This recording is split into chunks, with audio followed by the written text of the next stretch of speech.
Hello friends, तो स्वागत है आपका हमारे इस वीडियो में। तो आज की इस वीडियो से हम क्लास 12th इकोनॉमिक्स का कोर्स स्टार्ट करने वाले हैं, ठीक है। और अपनी पहली बुक समष्टि अर्थशास्त्र का पहला यूनिट शुरू करेंगे, ठीक है।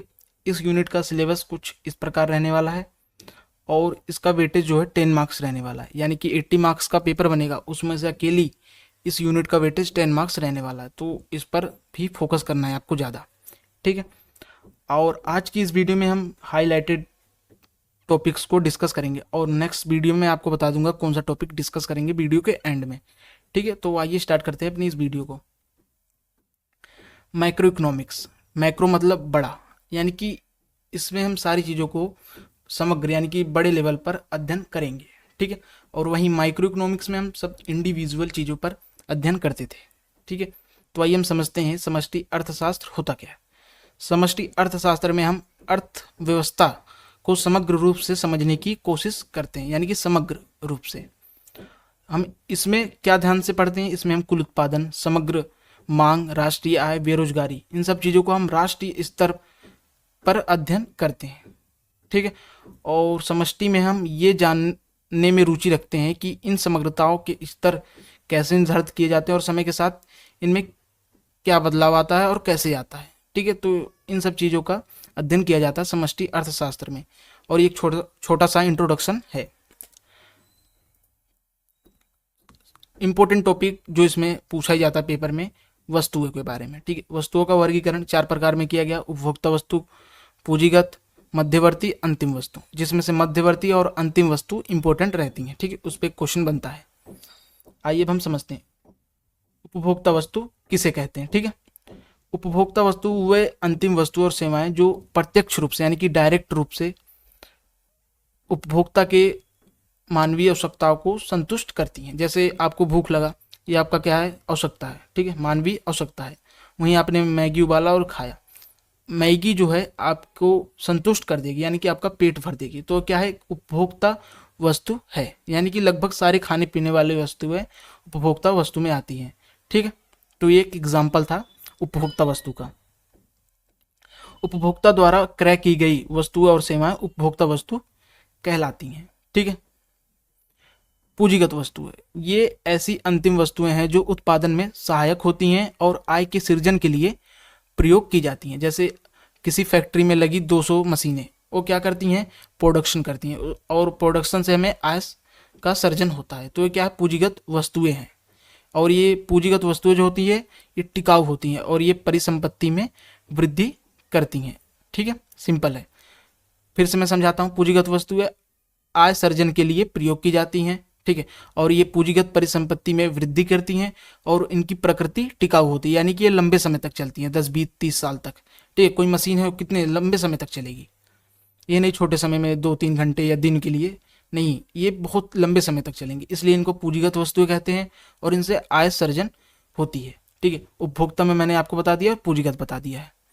आइए अब हम अपना नेक्स्ट पढ़ते हैं, अंतिम वस्तुएं, ठीक है।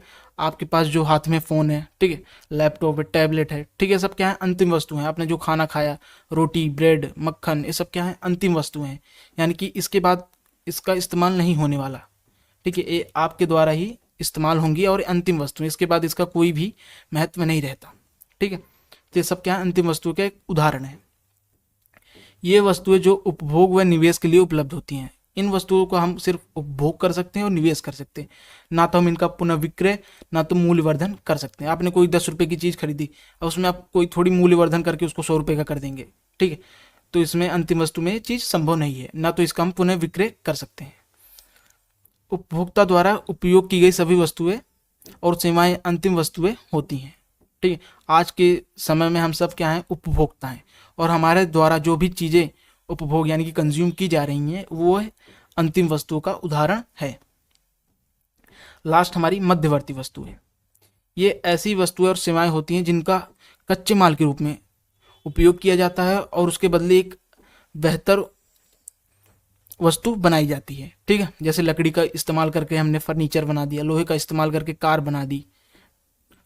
ये सब क्या है, एक मध्यवर्ती वस्तुओं का उदाहरण है, ठीक है, आई होप आपको समझ आया होगा। सिंपल समझिए बस, ये कच्चे माल के रूप में उपयोग होती हैं, इनका इस्तेमाल करके नए वस्तुओं का उत्पादन किया जाता है। तो ये क्या है, मध्यवर्ती वस्तुएं होती हैं। ये डायरेक्ट मानवीय आवश्यकता का पूर्ति नहीं कर सकती, यानी कि आपको कोई जरूरत है, आवश्यकता है, तो ये डायरेक्ट आपको ये संतुष्टि नहीं प्रदान कर सकती। ठीक है, इनका उपयोग हमेशा नई वस्तुओं को बनाने में किया जाता है। तो ये एक मध्यवर्ती वस्तु है। आई होप आपको समझ आ गया होगा। नेक्स्ट है मूल्यह्रास, जिसे हम इंग्लिश में डेप्रिसिएशन कहते हैं। ये पेपर में डायरेक्ट आपसे कभी नहीं पूछा जाएगा कि मूल्यह्रास बता दीजिए ये क्या है। ठीक है, इसका इस्तेमाल हमें विधियों को समझने में और इकोनॉमिक्स एक्टिविटीज़ को भी पढ़ने और लिखने में सहायता मिलती है इसको समझने से। ठीक है, उसमें इसका उपयोग किया जाता है। आइए अब हम समझते हैं कि मूल्यह्रास होता क्या है। ठीक है, मूल्यह्रास सामान्य टूट-फूट, अप्रचलन तथा समय के प्रवाह के कारण अचल परिसंपत्तियों के मूल्य में गिरावट को मूल्यह्रास कहते हैं। जैसे कोई फैक्ट्री है, उसके अंदर 200 मशीनें हैं। ठीक है, उन 200 मशीनों में समय के साथ क्या होगा, टूट फूट होगी, अप्रचलन होगा। ठीक है, समय के साथ उसकी कीमत गिरेगी। जो उसकी कीमत गिरेगी वह मूल्यह्रास कहलाएगी। आइए एक एग्जाम्पल से मैं आपको समझाता हूँ। 2020 में कार लिया गया 10 लाख में, और उसकी वैल्यू 2024 आते आते 7 लाख हो गई, और जो इसकी वैल्यू गिरी है उसी को हम मूल्यह्रास कहेंगे। और मूल्यह्रास को हमेशा समय में मीजर किया जाता है, यानी कि समय में मीजर किया जाता है। आई होप आपको समझ आया होगा। मूल्यह्रास निकालने के लिए मूल्य को अनुमानित आयु यानी कि वर्षों से भाग करके निकाला जाता है। इतना समझिए बस, आपके लिए काफी है। फिर से समझा दूं, मूल्यह्रास किसे कहते हैं? गिरावट को कहते हैं। समय के साथ मूल्य में आने वाली गिरावट को मूल्यह्रास कहते हैं। नेक्स्ट टॉपिक है हमारा निवेश, जिसे हमें इन्वेस्टमेंट कहते हैं।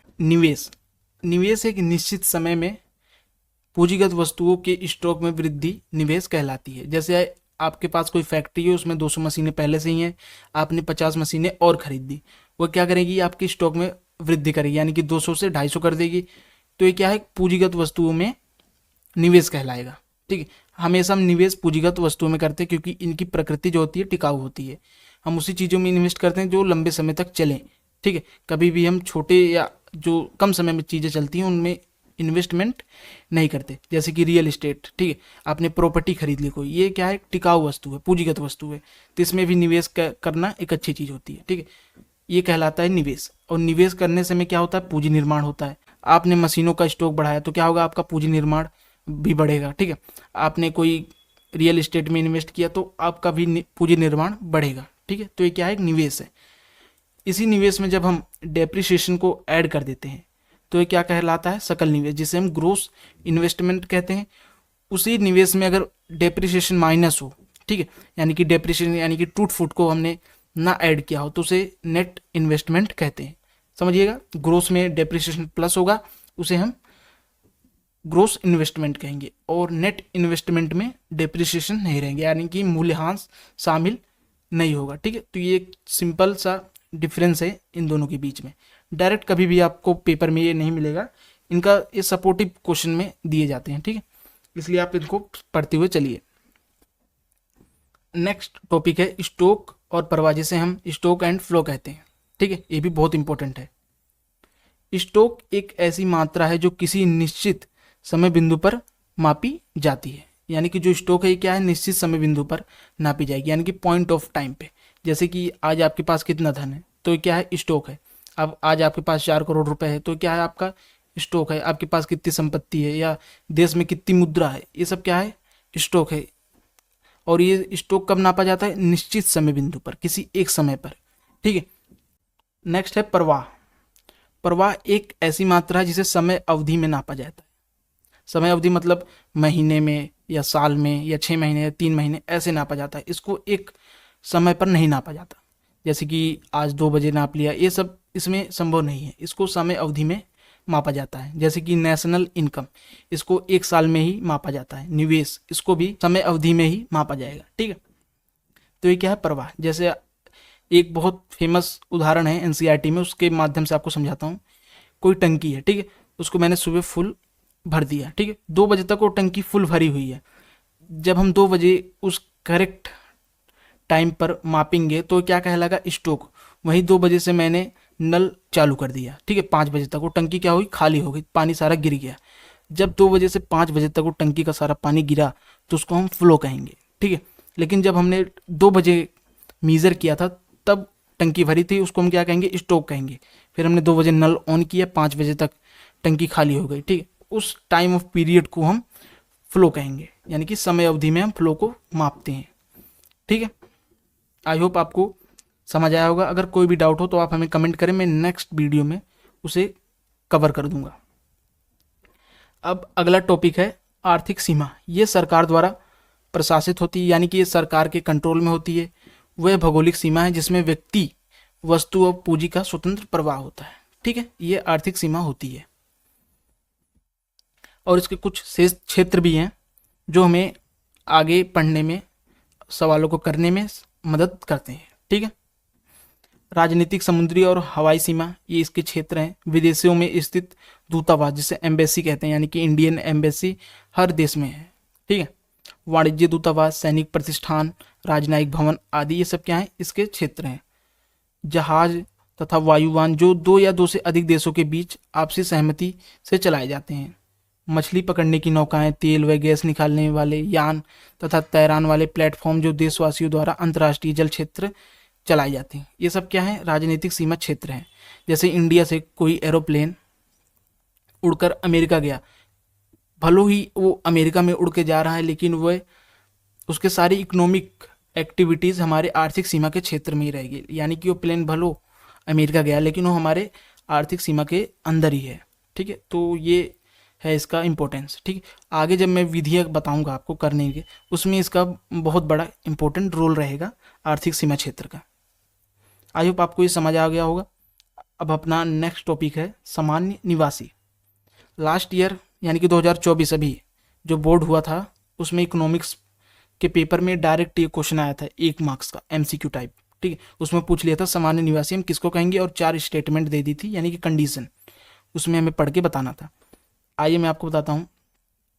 किसी देश का सामान्य निवासी उस व्यक्ति अथवा संस्था को माना जाता है जिसका आर्थिक हित देश के आर्थिक सीमा के केंद्रित हो और वह 1 वर्ष से उसमें रहता हो। जैसे कोई व्यक्ति अमेरिका से भारत आया, वह 1 वर्ष से भारत में ही रह रहा है और उसके सारे आर्थिक जो क्रियाकलाप है वो भारत के ही अंदर है, तो ये क्या कहलाएगा, सामान्य निवासी कहलाएगा।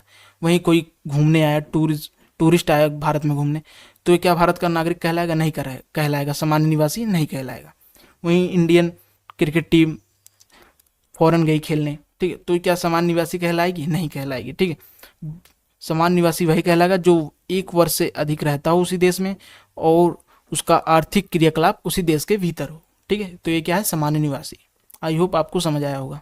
अब हम समझेंगे 2 सेक्टर इकोनॉमी, यानी कि आय का 2 चक्रीय प्रवाह, ठीक है। इसको मैं आपको पेन पेपर पर समझाता हूँ तो वहाँ पे अच्छे से समझ आएगा। आय का चक्रीय प्रवाह, जिसे इंग्लिश में 2 सेक्टर इकोनॉमी मॉडल कहते हैं, और क्लास 12 की इकोनॉमी इसी मॉडल पे बेस्ड रहती है, ठीक है। और ये प्रवाह 2 सेक्टर के बीच होता है, पहला फर्म, दूसरा परिवार। फर्म जैसे फैक्ट्री, कंपनियां जिनका काम होता है प्रोडक्शन यानी कि उत्पादन करने का, ठीक है। और दूसरा परिवार जो कि वहाँ काम करते हैं, पैसा लगाते हैं, ठीक है, और वहाँ से वस्तुएं खरीदते हैं। परिवार में हम आप सब लोग आ जाते हैं, ठीक है, और फर्म भी हम ही में से कोई लगाता है, ठीक है। तो आइए समझते हैं इनके बीच का प्रवाह। फर्म का काम क्या है, उत्पादन करना। उत्पादन करने के लिए इसको क्या चाहिए, श्रम चाहिए, भूमि चाहिए, ठीक है, और पैसा चाहिए इसको लगाने के लिए। ये कौन देता है, इन्हें परिवार वाले देते हैं, ठीक है। परिवार वाले इन्हें उत्पादन के साधन देते हैं, जिसमें भूमि आ जाता है। उत्पादन के साधन के अंदर भूमि, श्रम, पूंजी ये सब आते हैं, ठीक है। और ये परिवार वाले फार्म को प्रोवाइड करते हैं, ठीक है, जिससे ये उत्पादन करते हैं। जैसे कि कोई कंपनी है, उसका काम है लैपटॉप बनाना, ठीक है। उसको स्थापित करने के लिए क्या चाहिए, पूंजी चाहिए, ठीक है, यानी कि पैसा चाहिए, और उसको श्रम चाहिए जिसे लेबर कहते हैं, ठीक है, और उसे भूमि भी चाहिए जिसे लैंड कहते हैं। ये सब कौन देता है, इन्हें परिवार वाले देते हैं, ठीक है। फिर इनके बदले फर्म इनको साधन आय देती है, यानी कि जो ये सेवाएं देते हैं इनके बदले साधन आय इनको इसका भुगतान किया जाता है। साधन आय मतलब भूमि के बदले उनको क्या दिया जाएगा, किराया दिया जाएगा, श्रम के बदले उन्हें क्या दिया जाएगा, वेतन दिया जाएगा, पूंजी के बदले उन्हें इंटरेस्ट यानी कि ब्याज दिया जाएगा। तो ये साधन आय हुआ, ये एक प्रवाह हुआ।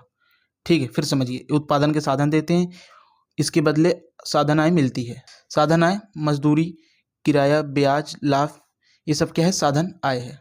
ठीक है, अब हम क्या करती है, प्रोडक्शन करती है। जैसे लैपटॉप बनाया, और लैपटॉप कौन खरीदेगा, परिवार वाले खरीदेंगे। फिर फर्म जो है अपनी वस्तुओं और सेवाओं का उत्पादन जो करता है उनको किसको बेचता है, परिवार वालों को। ठीक है, वस्तु एंड सेवा ये कौन खरीदता है, परिवार वाले खरीदते हैं। फिर परिवार वाले वस्तुओं और सेवाओं के बदले इनको भुगतान करते हैं, यानी कि व्यय करते हैं, उपभोग व्यय करते हैं। इसी को आय का चक्रीय प्रवाह कहते हैं। समझिए एक बार फिर से मैं समझाता हूँ, फर्म और परिवार। ठीक है, फर्म को उत्पादन करने के लिए क्या क्या चाहिए, उत्पादन के साधन, भूमि, श्रम, पूंजी। ठीक है, ये कौन देता है, परिवार वाले इन्हें देते हैं। ठीक है, फिर फर्म इनके बदले इनको साधन आय देती है, जिसे भूमि के बदले क्या देगी, उन्हें किराया देगी, श्रम के बदले क्या देगी, वेतन देगी, पूंजी के बदले इंटरेस्ट देगी। ठीक है, ये एक प्रवाह हुआ। फर्म क्या करेगी, उत्पादन करेगी, उत्पादन जो करेगी वस्तुओं और सेवाओं का करेगी, वो परिवार वाले खरीदेंगे उस सेवाओं और वस्तुओं को, फिर उसके बदले परिवार वाले उसको उपभोग व्यय देंगे। समझ रहे, इसी को कहते हैं आय का द्विचक्रीय प्रवाह। इनके बीच हुए प्रवाहों को दो प्रवाह का नाम दिया जाता है, एक मौद्रिक प्रवाह, दूसरा वास्तविक प्रवाह। जहाँ पर पैसों का यानी कि मुद्राओं का लेन देन होता है उसे मौद्रिक प्रवाह कहते हैं। जैसे साधन है, इसमें पैसों का लेन देन होता है, और उपभोग व्यय, इसमें भी पैसों का लेन देन होता है। तो ये रेड वाला पोर्शन मौद्रिक प्रवाह कहलाएगा और ब्लैक वाला वास्तविक प्रवाह। ठीक है, जैसे कि वस्तु और सेवाएं ये क्या होती हैं, रियल होती हैं। ठीक है, और जो उत्पादन के साधन होते हैं जैसे कि भूमि, श्रम, पूंजी, ये भी क्या होते हैं, रियल होते हैं, इसलिए इनको वास्तविक प्रवाह कहते हैं। ठीक है, तो पेपर में पूछते हैं कि कौन सा मौद्रिक प्रवाह, कौन सा वास्तविक प्रवाह, तो आपको ध्यान रखना है। साधन आय, साधन आय किसको कहते हैं, मजदूरी, किराया, ब्याज, लाभ को साधन आय कहते हैं। उत्पादन के साधन किसे कहते हैं, श्रम, भूमि, पूंजी, ब्याज। ठीक है, श्रम के बदले मजदूरी मिलती है, भूमि के बदले किराया मिलता है, पूंजी के बदले ब्याज मिलता है। ठीक है, उत्पादन के साधन कौन देता है, परिवार वाले देते हैं, और ये साधन आय कौन देता है, फर्म वाले देंगे। जब उत्पादन के साधन फर्म को मिलेगा उत्पादन करने के लिए, फिर फर्म इनको क्या देगी, इसके बदले साधन आय देगी। आई होप आपको ये टॉपिक अच्छे से समझ आया हो। साधन आय किसे कहते हैं, कोई कंपनी है उसको लगना है तो उसके लिए क्या चीज़ें इंपॉर्टेंट रहेंगी, श्रम, भूमि, पूंजी, उद्यम, ये सारी चीज़ें उसके लिए इंपॉर्टेंट रहती हैं। ठीक है, और ये चीज़ें कौन देता है उन्हें, जाहिर है कोई लोग ही देते होंगे, और उसके बदले उन्हें क्या मिलता है, भुगतान। वह जो भुगतान मिलता है उसे साधन आय कहलाते हैं। जैसे किसी ने श्रम दिया उसके बदले उसे क्या मिलेगा, वेतन या मजदूरी मिलेगी। किसी ने भूमि दी उसके बदले किराया लेगा। किसी ने फैक्ट्री को लगाने में पैसा से मदद की यानी कि पूंजी दी, तो उसके बदले वो इंटरेस्ट यानी कि ब्याज लेगा। तो क्या है, साधन आय कहलाते हैं। आई होप आपको समझ आया होगा। हस्तांतरण भुगतान, ये एक पक्षीय भुगतान होता है, यानी कि वन वे ट्रांजैक्शन होता है, यानी कि इसमें एक हाथ से लेना होता है बस। जब टू वे ट्रांजैक्शन कब होता है, जब हम एक हाथ से लेते हैं एक हाथ से देते हैं, यानी कि जब हम भुगतान ले रहे हैं उसके बदले हमने कुछ सेवाएं भी प्रदान की है, लेकिन इसमें कोई सेवा किए बिना हमें भुगतान मिलता है, तो उसे हस्तांतरण भुगतान कहते हैं। ठीक है, बिना किसी उत्पादन सेवा के प्राप्त आय, जैसे वृद्धा पेंशन, कार, छात्रवृत्ति। ठीक है, कर क्या है, एक हस्तांतरण भुगतान है जो सरकार को मिलता है बिना कुछ किए। ठीक है, छात्रवृत्ति आपको मिल रही है स्कूल से, जो 500 1000 रुपये मिलते हैं आपको, हस्तांतरण भुगतान में आएगी। क्यों, क्योंकि वह आपको फ्री दी जा रही है, उसके बदले आप कोई वर्क नहीं कर रहे हैं। ठीक है, तो ये सब क्या है, हस्तांतरण भुगतान के उदाहरण है। कर्मचारियों का पारिश्रमिक, ठीक है, जब कोई व्यक्ति श्रम प्रदान करता है यानी कि श्रम सेवाएं देता है किसी फार्म को, ठीक है, तो उसके बदले क्या मिलता है, उसको भुगतान मिलता है, उसे ही कर्मचारियों का पारिश्रमिक कहते हैं। जैसे कि मजदूरी, बोनस, वेतन, ये सब क्या है, कर्मचारियों का पारिश्रमिक है। परिचालन अधिशेष, परिचालन अधिशेष पे पिछली बार एक क्वेश्चन बना था, पूछ लिया गया था कि परिचालन अधिशेष किसे कहते हैं, और 4 कंडीशन बना दिया गया था। ठीक है, आइए समझते हैं इसको। उत्पादन प्रक्रिया में श्रम को कर्मचारियों का पारिश्रमिक का भुगतान करने के पश्चात जो राशि बच जाती है वो परिचालन अधिशेष कहलाती है। जब कर्मचारियों का पारिश्रमिक हम निकाल देते हैं, जो राशि बचती है उसको हम परिचालन अधिशेष कहते हैं। ठीक है, जैसे कि किराया, ब्याज, लाभ, ये तीनों कॉम्बिनेशन जहां मिले वो जान लो क्या है, परिचालन अधिशेष है। नेक्स्ट है सहायकी की, जिसे हम इंग्लिश में सब्सिडी बोलते हैं। ठीक है, सरकार द्वारा उत्पादकों को सीधी दी जाने वाली वह धनराशि जो उत्पादन तथा उपभोग को बढ़ावा देती है तथा बाजार की कीमत को कम करती है, वह क्या कहलाती है? सब्सिडी कहलाती है। जैसे सरकार ने कोई 1,000 रुपए की चीज़ है, ठीक है, उस पर डायरेक्ट 200 रुपए की सब्सिडी दे दी, तो उसका जो उपभोग है वो बढ़ जाएगा। ठीक है, जैसे ही 800 रुपए की होगी सब लोग खरीदने लग जाएंगे, तो उसका उत्पादन भी बढ़ेगा, उपभोग भी बढ़ेगा। ठीक है, तो और ये सरकार द्वारा डायरेक्ट दी जाती है, ठीक है, बाजार कीमत पर। आई होप आपको सब्सिडी समझ में आया हो। अभी तक हमने टू सेक्टर इकोनॉमी मॉडल पढ़ा है, ठीक है, फार्म और हाउस होल्ड जिसके अंदर आते हैं। और फोर्थ सेक्टर इकोनॉमी, ये हमें थर्ड चैप्टर में इंपॉर्टेंट है, तब हम पढ़ेंगे। क्लास 12 की इकोनॉमिक्स में हमें सिर्फ टू सेक्टर इकोनॉमी पढ़ना रहता है। ठीक है, तो हमारा ये पार्ट यही खत्म होता है। ठीक है, तो जो टॉपिक हमने कंप्लीट कर लिए हैं वह हमारा बेस एकदम अच्छे से बना देंगे। ठीक है, मैं अगले पार्ट में आपको GDP, GNP, NDP, NNP, eight market price, factor cost बताऊंगा। ठीक है, और उसके अगले 3 पार्ट्स में हम मेथड्स को स्टार्ट कर देंगे, और उस पर मैं न्यूमेरिकल भी आपको साथ ही साथ कराता हुआ चलूंगा। ठीक है, तो टोटल 5 पार्ट्स में आपका ये चैप्टर कंप्लीट हो जाएगा। मैं जो क्लास 12 इकोनॉमिक्स का प्लेलिस्ट बनाऊंगा, आप उसको फॉलो करना सीक्वेंस वाइज। आपका क्लास 12 इकोनॉमिक्स का सिलेबस ऑटोमेटिक खत्म हो जाएगा, और बोर्ड्स और सीयूटी दोनों की तैयारी मैं आपको इस चैनल पर करा दूंगा। ठीक है, आई होप आपको ये वीडियो अच्छी लगी होगी और समझ आया होगा। जो चीज़ ना समझ आया कमेंट करना, मैं नेक्स्ट वीडियो में कवर कर दूंगा। ठीक है, थैंक्स फॉर वॉचिंग।